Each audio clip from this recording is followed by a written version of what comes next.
The massive crystalline towers of the Valan Empire's capital world pierced the violet sky, their surfaces reflecting the light of 3 moons. Inside the grandest of these towers, the diplomatic chamber buzzed with quiet tension as various alien species gathered for the annual Galactic Summit. Ambassador Park Jin adjusted his formal diplomatic uniform, his weathered face showing both pride and concern. His daughter Yuna, barely 6 years old, clutched his hand tightly as she gazed in wonder at the alien beings around them. Her black hair was neatly tied with a ribbon that matched her blue formal dress, chosen specially for this important day. "Remember what we talked about, little one," Park Jin whispered, kneeling beside her. "This is a very important meeting." Yuma nodded solemnly, her bright eyes taking in everything. She had begged to come along after learning about the different alien species in her school. Her father had finally agreed, thinking it would be good for her education. The chamber itself was a marvel of alien architecture. The walls seemed to breathe with living light, and the floor was made of a material that looked like flowing water but felt solid underfoot. At the center, a raised ceremonial platform floated without visible support, where the most important discussions would take place. The Valan High Council members filed in, their tall, slender forms moving with unnatural grace. Their silver eyes reflected light like mirrors, and their pale blue skin seemed to shimmer. They wore elaborate robes that changed color with each movement, a display of their technological superiority. "Earth's representative, step forward," announced the chief counselor, his voice carrying a metallic undertone that made Yuna squeeze her father's hand tighter. Park Jin walked confidently toward the platform, Yuna matching his steps. Other diplomats watched with mixed expressions, some curious, others disapproving of bringing a child to such proceedings. The Valan were known for their strict protocols, but nothing in their rules explicitly forbade children from attending. As they ascended the floating platform via gravity-controlled steps, Yuna couldn't help but gasp in delight. From this height, she could see the entire chamber and all its occupants.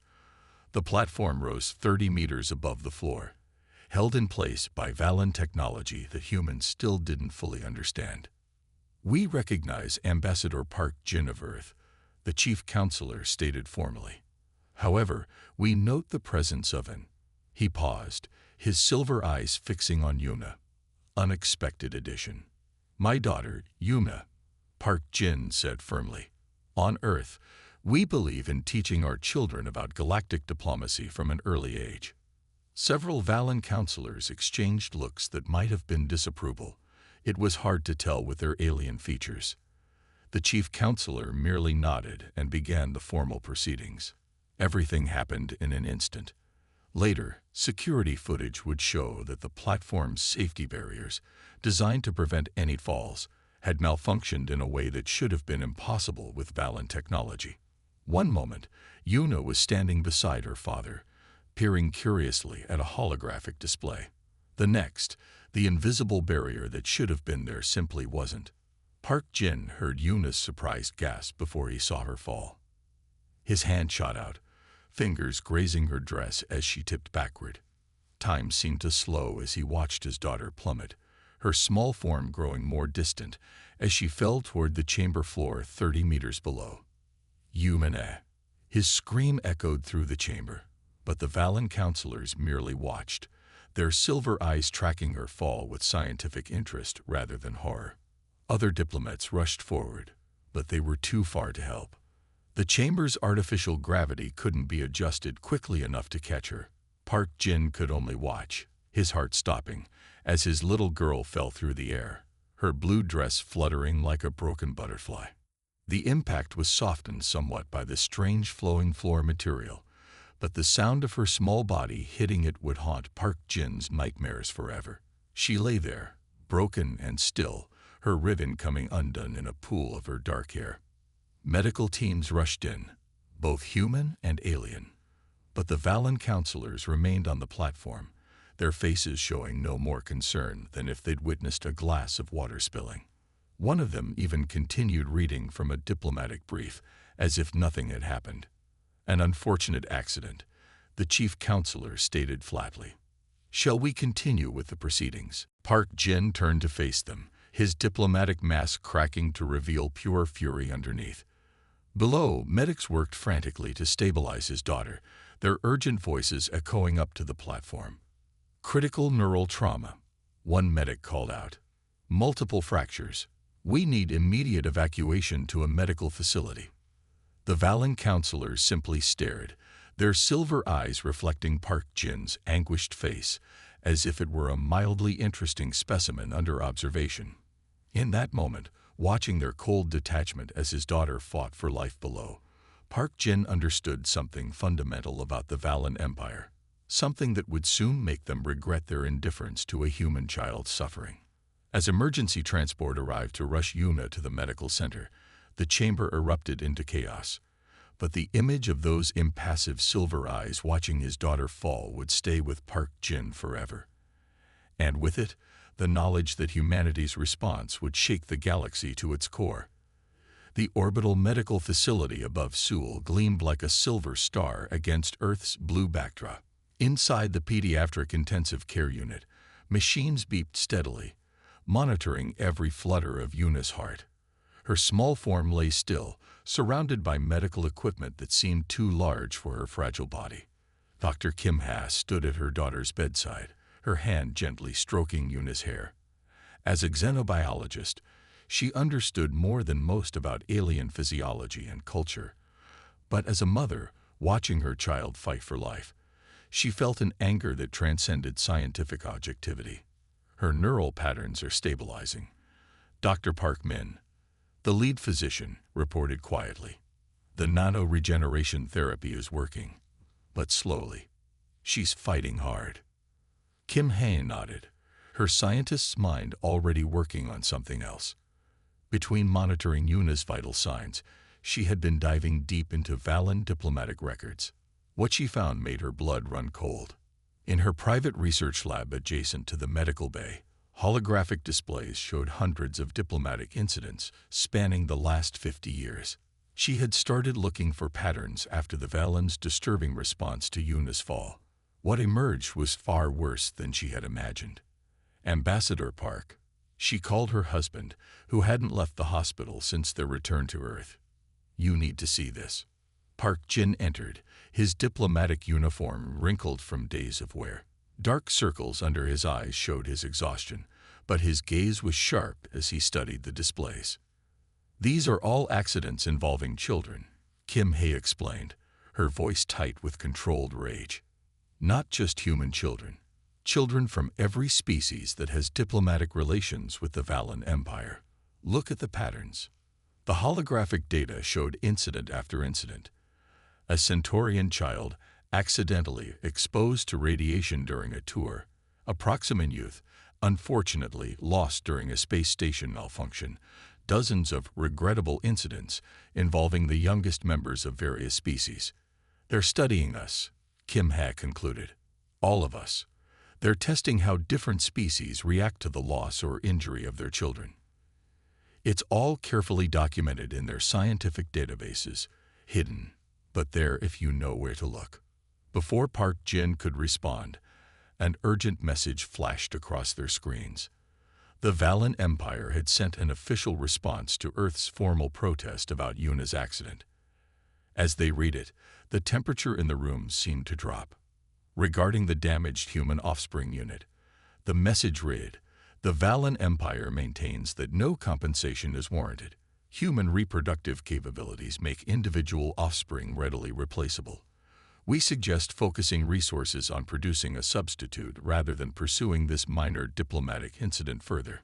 The message continued with clinical detachment, but Park Jin had stopped reading. His hand shook as he gripped the edge of the console. A nurse's urgent call interrupted them. "Dr. Kim. Ambassador. She's waking up." They rushed back to Yuna's room. Their daughter's eyes fluttered open, confused and frightened. "Mama. Papa. It hurts." Kim Ha held her daughter's hand while Park Jin contacted the United Earth Government Emergency Council. Within hours, Representative Lee Sun called an emergency session of Earth's governing body. The Chamber of Earth Unity, a vast circular room in the underground complex beneath New Geneva, filled with representatives from every nation. The mood was grim as Kim Hai presented her findings. Holographic images of injured children from a dozen species filled the chamber. Data scrolled past, showing the Valen Empire's systematic study of other species' responses to their children's suffering. Finally, the Valen's dismissive message about Yuna was displayed. Representative Li Sun rose from his seat, his voice carrying to every corner of the chamber. "They call our children replaceable units," he said, each word weighted with fury. "They have studied us, tested us, measured our responses to pain and loss, and in doing so, they have made a fatal error." He paused, looking at each representative in turn. "They mistake our patience for weakness, our desire for peace as fear, our diplomatic restraint as limitation." His fist struck the podium. "They do not understand what they have awakened." The chamber erupted in unified agreement. Centuries of careful diplomacy, of holding back humanity's full military and technological capabilities, had created an image of Earth as a moderate power. The Valen Empire was about to learn how wrong that image was. In her hospital room, Yuna slept peacefully, unaware that her fall had become the catalyst for a galactic shift in power. Her parents watched over her, knowing that humanity's response would ensure no child, human or alien, would ever be dismissed as a replaceable unit again. The breaking point had been reached. Humanity's vengeance would reshape the galaxy. Deep beneath the Pacific Ocean, in a facility that officially didn't exist, Admiral Choi stood before a massive holographic display showing Earth's true military might. The chamber hummed with energy as ancient machinery awakened from decades of slumber. Red warning lights cast shadows across the faces of Earth's highest military command. "Begin Phoenix Protocol activation sequence," Admiral Choi commanded, his voice steady despite the weight of the moment. His weathered face showed no emotion as he placed his palm on the biosensor. 5 other military leaders did the same, their synchronized authorization bringing humanity's hidden strength to life. The facility shuddered as massive doors opened for the first time in 50 years. Throughout the underwater complex, automated systems began producing weapons that would make the Valen Empire's technology look primitive by comparison. What they had shown the galaxy until now had been carefully crafted illusions, outdated ships, basic weapons, and restricted technological capabilities. "Status report," Admiral Choi called out to his command staff. "Manufacturing Complex Alpha through Delta are online." "Sir," Colonel Park reported. "Quantum Forge is at full capacity. The first wave of Shadowtech ships will be ready in 48 hours. On the main screen, footage from orbital satellites showed the Valen diplomatic fleet still in Earth's orbit. They had refused to leave after the incident, a show of force meant to intimidate. Their sleek ships gleamed with advanced technology that had kept most species in line for centuries. "They're scanning us continuously," Lieutenant Kim added, "but the dampening field is holding. They're seeing exactly what we want them to see, a primitive military scrambling to respond." Admiral Choi allowed himself a grim smile. Humanity had learned its lesson during the early days of space exploration. After first contact revealed how many predatory species existed in the galaxy, Earth's leaders had made a crucial decision. While maintaining a public face of moderate technological advancement, they had poured resources into secret military research and development. The results of that decision filled the underground chambers. Quantum phase ships that could slit between dimensions, weapons that could disrupt the very fabric of space-time, defense systems that made conventional shields look like paper barriers, all hidden, all waiting for the moment they would be needed. "Message from Valen High Command," announced Communications Officer Lee. They're laughing at us, sir." Their exact words. "Your primitive attempts at military mobilization are noted and dismissed." Admiral Choi walked to another display, showing the medical readings from young Yuna's hospital room. The child's brave fight for life had become a symbol for all of humanity. The Valen's dismissal of her injury had sealed their fate. "Begin deployment of Phase 1 assets," he ordered. Maintain emissions dampening. Let them keep believing we're harmless until the last possible moment. Deep beneath the waves, massive manufacturing units began assembling ships that had only existed in classified blueprints until now. The quantum forge glowed with impossible energy as it created materials that shouldn't exist according to known physics. In orbital shipyards visible to the Valen, Earth made a show of preparing outdated vessels and basic weapons. The alien observers recorded everything, their reports back to their empire filled with dismissive analysis of human military capability. "Sir," Colonel Park called out, "the first Shadowtech destroyer is ready for testing. Shall we proceed with the demonstration?" Admiral Choi nodded. On a secure screen, they watched as the ship activated its systems for the first time. It vanished completely, not just from sight, but from every form of detection technology known to the galaxy. When it reappeared, it had moved 10 light years in less than a second. "Perfect," Admiral Choi said softly. "How long until the entire First Fleet is ready?" 3 days at current production rates. The automated systems are exceeding expected efficiency. In her hospital room, Yuna was beginning to show signs of recovery. She didn't know that her accident had triggered the activation of humanity's greatest secret. The Valen Empire, in their arrogance, had never considered that a species might deliberately hide its true capabilities. "Message from Earth Command," Lieutenant Kim announced. "All other hidden facilities are now online. Global production of advanced weapons systems is at maximum capacity." Admiral Choi studied the tactical displays. Decades of preparation were about to pay off. Humanity had played the long game, appearing weak while building strength in secret. The Valen Empire's dismissal of human children as replaceable units would prove to be their most costly mistake. "Send word to all commands," Admiral Choi ordered. "Phoenix Protocol is now fully active. When we strike, the galaxy will learn why humanity survived its own violent history. We didn't become peaceful because we were weak. We chose peace because we knew the alternative too well." The facility continued its work, preparing for a war that would reshape galactic civilization. Above, the Valen ships maintained their arrogant watch, unaware that beneath the waves, humanity's true power was awakening. Their assumption of superiority would last exactly as long as Earth wanted it to, and not one moment longer. Commander Songmai sat in the command chair of the EF's Vengeance, her eyes fixed on the tactical display showing the Valen capital world. Around her ship, 50 other vessels of Earth's hidden fleet waited in fold space, invisible to all known detection methods. Each ship carried weapons that would make the Valen's most advanced technology look like children's toys. "All ships report ready." Commander, her executive officer, Captain Han, reported quietly. "Quantum disruption weapons are primed. Strike teams are in position." Songmei nodded, remembering the image of young Yuna lying broken on the diplomatic chamber floor. That memory had driven every moment of their preparation for this attack. The Valen Empire had grown comfortable in their perceived superiority. That comfort was about to end. "Send the signal," she ordered.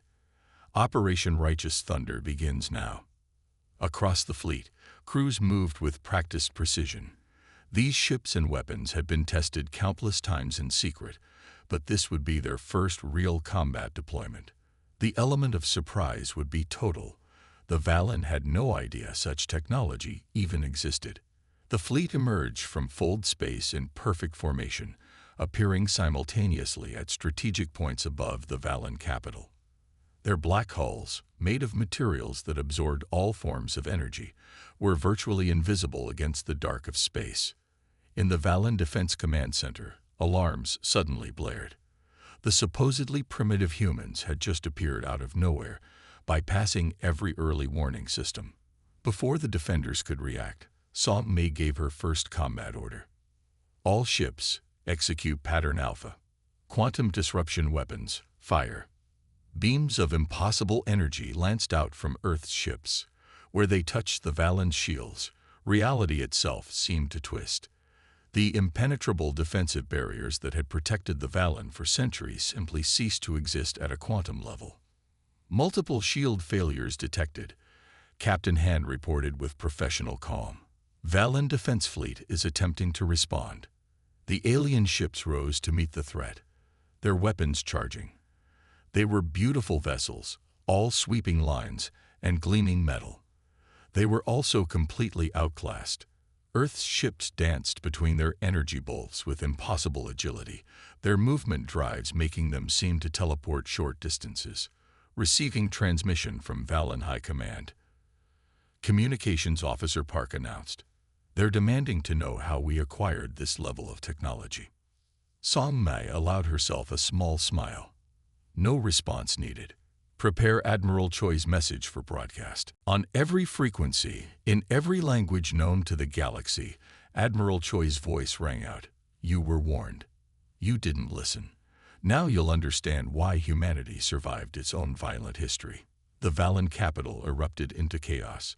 Their orbital defense platforms, the pride of their military, were disabled with surgical precision. Earth's strike teams, using personal stealth technology that made them virtually godlike to Valen sensors, began taking control of key facilities. Commander, Captain Han called out, Valen civilian ships are attempting to flee the system. Let them go, Song Mai ordered. We're not here for civilians. Target military installations only. Minimal casualties, maximum impact. Through her command chair's neural interface, Song Mai could feel her ship's responses as if they were her own movements. The technology, hidden for decades, gave human commanders capabilities the Valen had never dreamed possible. Status report from strike teams, Captain Han announced. Major government buildings secured. Valen military command structure is in disarray. Song Mai watched as the mighty Valen Defense Fleet, pride of their empire, found itself helpless against Earth's hidden strength. Ships that had terrorized a dozen species were now reduced to floating hulks, their systems shut down by weapons that defied their understanding of physics. Receiving surrender offers from multiple Valen fleet commanders, communications reported. Accept only unconditional surrenders, Song Mai replied. Any ship that powers down and allows boarding parties will be spared. Any that resist. She left the threat unspoken. On her tactical display, she could see panic spreading across Valen space as news of their capital's fall reached other systems. The empire that had dismissed humanity as primitive was watching its military might crumble in hours. Message from Earth Command. Captain Han reported. Phase 2 is authorized. Shall I give the order? Song Mai nodded, remembering again why they were here. The Valen would learn that dismissing human children as replaceable units had been their final mistake. Phase 2 would ensure they never forgot that lesson. Send word to all ships, she commanded. The next phase begins now. Show them exactly what humanity has been hiding all these years. The black ships moved with deadly grace, their weapons reshaping the very fabric of space-time. The Valen Empire was about to learn why humanity had survived countless near-extinction events on their home world. They were about to understand why humans had chosen peace, not out of weakness, but because they knew exactly how terrible they could be in war. Captain Kang Ta stood in the void of space, his advanced combat suit making him invisible to both sensors and the naked eye. Behind him, 30 of Earth's most elite soldiers waited in perfect formation. Their suits gave them complete control over their molecular structure, allowing them to phase through solid matter at will. Alpha Team in position, he whispered into his neural comm. Initiating breach of Valen military command. The squad moved as one, passing through the outer hull of the Valen's most secure military installation, as if it were mist. Their presence remained undetected as they moved through corridors filled with alien soldiers rushing to battle stations. Remember your training, Kang Ta transmitted to his team. No civilian casualties. Military targets only. Show them why humans are the galaxy's apex survivors. Across Valen space, similar teams were striking simultaneously. Each squad carried weapons that the Valen had dismissed as impossible just days ago. Humanity had spent centuries preparing for this moment, developing technologies in secret, while presenting a facade of limited capability to the galaxy. Inside the command center, Valen officers frantically tried to coordinate their failing defense. Their silver eyes reflected the chaos on their screens as human forces systematically dismantled their military infrastructure. "Sir," Lieutenant Ryu reported to Kang Ta, "quantum disruptors are in position, ready to initiate shutdown sequence." Kang Ta gave the signal. Throughout the facility, reality itself seemed to hiccup. Every piece of Valen technology simply stopped working. Their quantum matrices scrambled beyond recovery. The aliens found themselves trapped in a darkened command center, their weapons reduced to useless decorations. "This is impossible," a Valen commander hissed in the darkness. "Your species, you were primitive. We monitored your development for centuries. You monitored what we wanted you to see," Kang Tae replied, finally allowing his team to become visible. The Valen officers recoiled at the sight of the advanced combat suits that made their own technology look ancient by comparison. Reports flooded in from across Valen space. Their mighty warships were being disabled by weapons that shouldn't exist. Their secure bases were falling to soldiers who walked through walls. Their communications network had been completely compromised by AI systems far beyond their understanding. On nearby worlds, other alien species watched in amazement. Many had suffered under Valen dominance for generations. Now they saw humans, a species the Valen had dismissed as barely worth notice, systematically dismantling the Empire's military might. "Central Command reports all primary targets secured," Lieutenant Ryu announced. "The Valen defense network is completely offline. Their fleet is neutralized." Kang Ta moved through the command center, his suit's sensors recording everything for later analysis. The Valen officers, their arrogance finally broken, could only watch as their empire crumbled around them. "You don't understand," one of them spoke up. "We studied your history, your wars, your conflicts. You were primitive, divisive, barely able to reach your own moon. You studied our past," Kang Tae replied coldly, "but you never understood what it meant. Every war taught us. Every conflict made us stronger. We survived our own violence and learned from it. While you were watching our old battles, we were preparing for new ones." Throughout Valen space, humanity's hidden strength was on full display. Ships that could bend space-time at will. Weapons that operated on principles the Valen had thought impossible.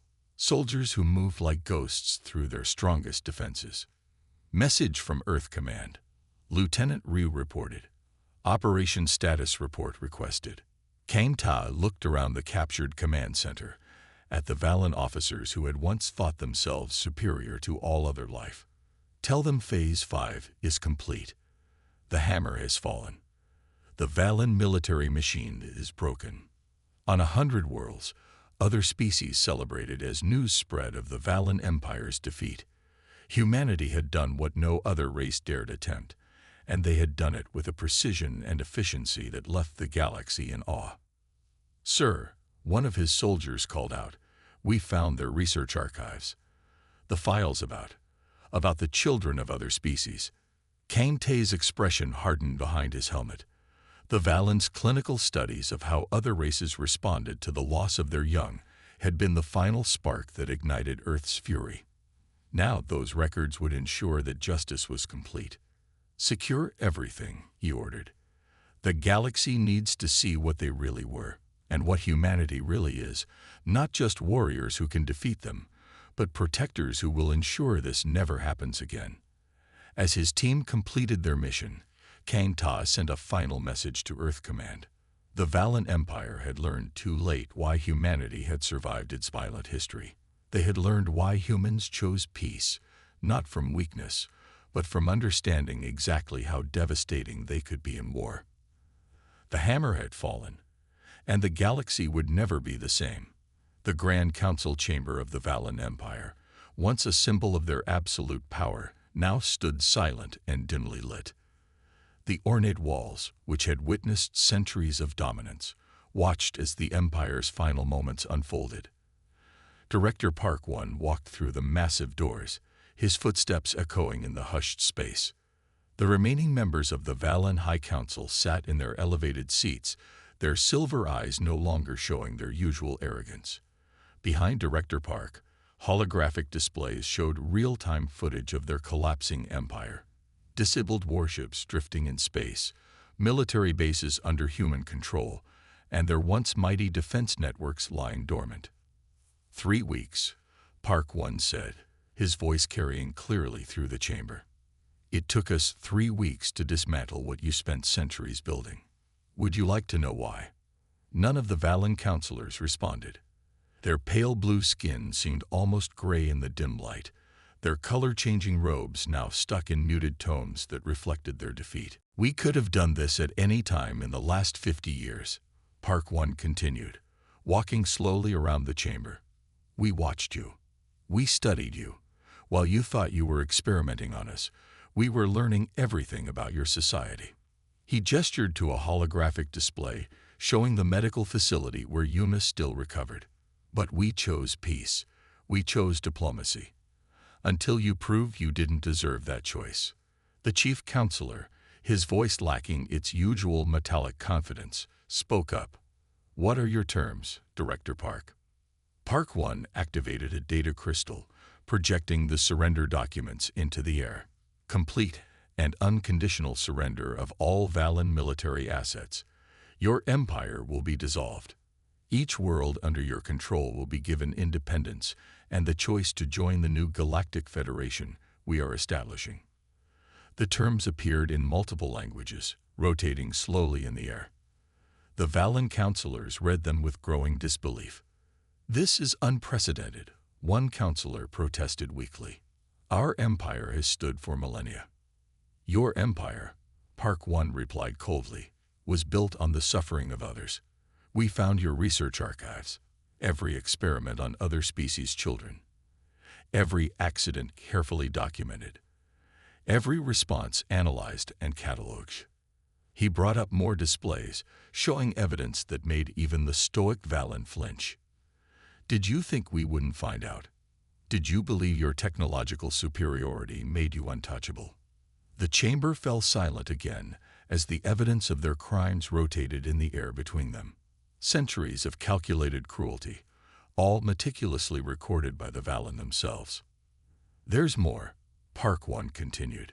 Universal child protection laws will be implemented across all former Valen territory. Any violation will be met with immediate response from Earth's forces. Your society will be reorganized under human supervision until you prove you can be trusted to rejoin galactic civilization. The chief counselor's hands trembled as he reached for the document. And if we refuse? Park One's expression remained neutral. Look around you, counselor. Your military is defeated. Your technology has been neutralized. Your empire exists now only because we allow it. There is no refusing. Outside the chamber, Earth's advanced ships hung in the sky like black stars, their weapons ready to enforce humanity's will if necessary. The Valen had already seen what those weapons could do. How? Another counselor asked quietly. How did you hide such power from us? We learned from our own history, Park One explained. Humanity nearly destroyed itself multiple times. We learned that true strength isn't in showing power, but in knowing when to use it. You saw what you expected to see. The young, divided species struggling to reach the stars. You never questioned why we survived our own violence. He stepped closer to the council seats.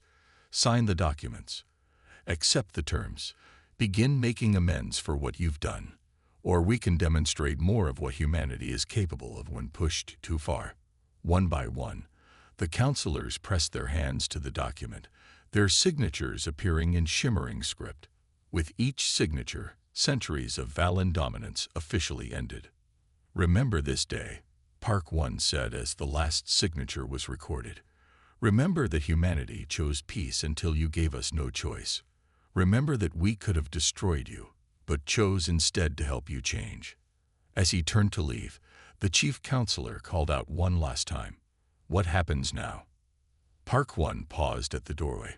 Now you learn what we learned long ago, that strength without compassion is meaningless, that power without responsibility is dangerous, and that the true measure of a civilization is how it treats its most vulnerable members. The doors closed behind him, leaving the Valen High Council in their dim chamber, watching as their empire crumbled into history. Outside, ships from a dozen liberated species were already arriving, ready to help build something new from the ashes of the Valen Empire. The age of Valen dominance was over. The age of human protection had begun. The new Galactic Council chamber on Earth shimmered in the morning sunlight, its crystalline walls reflecting the hopes of a dozen species. 7-year-old Una Park stood at the podium, her small hand held firmly by her mother, Dr. Kim Hai. The scars from her fall had faded, but the changes her accident triggered had reshaped the galaxy. Representatives from every known spacefaring race filled the chamber. Even the Valen were present, though their delegation sat quietly, their once proud silver eyes downcast. In the years since their empire's fall, they had begun the long process of redemption under Earth's guidance. "I remember falling," Una said, her clear voice carrying through the chamber. "But I also remember waking up to find that humans weren't the only ones who cared. Every species sent healers to help me. Every world offered their medicine." Dr. Kim had washed her daughter with pride. The Interspecies Child Protection Agency she now led had grown from tragedy into a force that united the galaxy. Every world, every species, had joined in the promise to protect their youngest members. Admiral Choi sat among Earth's military leadership, the weapons of war now turned to defending the peace. The advanced technology humanity had hidden for so long was being shared carefully, used to protect rather than destroy. "The past year has seen unprecedented cooperation," announced the council speaker. "Under Earth's leadership, we have established universal laws protecting children of all species. The Interspecies Child Protection Agency has prevented 17 potential incidents and saved countless young lives." In the audience, Ambassador Park Jin watched his daughter speaking to the assembled delegates. The diplomatic skills he had spent a lifetime honing were now dedicated to building bridges between species, ensuring that no child would ever be dismissed as replaceable again. Former members of the Valen High Council listened as reports detailed the changes in their society. Their rigid hierarchy had been replaced with a more balanced system. Their technological prowess, once used for dominance, was being redirected toward healing and protection. "We have learned," the Valen representative spoke, standing for the first time. "Humans taught us that true strength lies not in power over others, but in the will to protect those who cannot protect themselves. Our children now grow up learning this truth." Dr. Kim Ha stepped forward, presenting the latest data from her agency. In the past year, infant mortality rates have dropped across all species. Educational opportunities have expanded. The galaxy is becoming safer for its youngest inhabitants. The chamber's displays showed images from across known space. Children of different species playing together, learning from each other, growing up in a galaxy that valued them. Earth's military ships, once instruments of vengeance, now patrolled trade routes and responded to calls for aid. "But our work is not finished," Una continued, showing wisdom beyond her years. "Every child on every world deserves to grow up safe and cared for. That's what humans fight for. That's what we all must fight for." The assembled delegates rose in standing ovation. Species that had once feared or dismissed humanity now looked to Earth for leadership. They had seen humanity's power unleashed in vengeance, but more importantly, they had seen it channeled into protection and growth. Commander Song Mei, watching from her ship in orbit, received reports from patrols across the galaxy. Earth's advanced vessels now served as guardians, their quantum technology ensuring that no threat to the peace would go unchallenged. Captain Kane Tay's special forces had been transformed into rapid response teams, ready to protect any child in danger, anywhere in known space. Their once secret capabilities were now a visible reminder of humanity's commitment to defending the vulnerable. "The galaxy has changed," Dr. Kim Ha concluded, holding her daughter close. "What began with one child's fall has led to the rise of something greater than any empire. We have built something that will last not through fear or power, but through compassion and protection. As the council session ended, representatives from every species came forward to greet Yuna. The child whose injury had triggered humanity's vengeance now stood as a symbol of healing and unity. The galaxy had learned its lesson. Humans would move heaven and earth to protect their children, but they would also extend that protection to all who needed it. The dawn of this new age brought more than peace. It brought understanding between species that had once seen each other as threats or subjects. Under Earth's guidance, the galaxy was becoming what humanity had always hoped it could be. A place where every life was valued, where strength served compassion, and where children of all species could grow up without fear. As Yuna left the chamber with her parents, the Earth's sun setting behind them painted the sky in colors of hope. The chronicles of humanity's vengeance had ended, but the story of their protection was just beginning. *End of Chronicles*.